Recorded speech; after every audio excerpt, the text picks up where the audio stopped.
চলমান যুদ্ধে নিজেদের সর্বশক্তির মাধ্যমে মধ্যপ্রাচ্যের দেশগুলোতে ড্রোন ও মিসাইল হামলা অব্যাহত রেখেছে ইরান। যেই যুক্তরাষ্ট্র এতদিন নিরাপত্তা দেওয়ার বুলি শোনাত, সেই যুক্তরাষ্ট্রের কারণেই ভয়াবহ পরিণতির মুখোমুখি হয়েছে আরব বিশ্ব। যুক্তরাষ্ট্রকে নিজেদের ভূখণ্ডে সেনা ঘাঁটি গড়তে দেওয়ার খেসারত দিতে হচ্ছে তাদের। দশকের পর দশক ধরে ওয়াশিংটন যে নিরাপত্তা ছাতার প্রতিশ্রুতি দিয়ে আরব দেশগুলোকে আশ্বস্ত করেছিল, পারস্যের মিসাইল বৃষ্টির সামনে তা তাসের ঘরের মতো ভেঙে পড়ছে। নিজ দেশের পবিত্র মাটিতে ভিনদেশি সেনাদের ঘাঁটি গড়তে দেওয়ার যে চড়া মূল্য দিতে হতে পারে, বাহরাইন বা সৌদি আরবের জ্বলন্ত তেল শোধনাগারগুলো তারই সাক্ষ্য দিচ্ছে। সোমবার বাহরাইনের রাষ্ট্রীয় তেল কোম্পানি বাপকোর তেল শোধনাগারে হামলা চালিয়েছে ইরান। এই হামলার পর তেল শোধনাগারটি আগুন জ্বলতে দেখা গিয়েছে।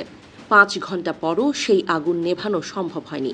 এতে করে তেল পরিশোধন বন্ধ ঘোষণা করেছে বাহরাইনের রাষ্ট্রীয় তেল কোম্পানি বাপকো। এদিকে বাহরাইনের সিত্রা এলাকায় শিশুসহ অন্তত 32 জন নাগরিক আহত হয়েছেন।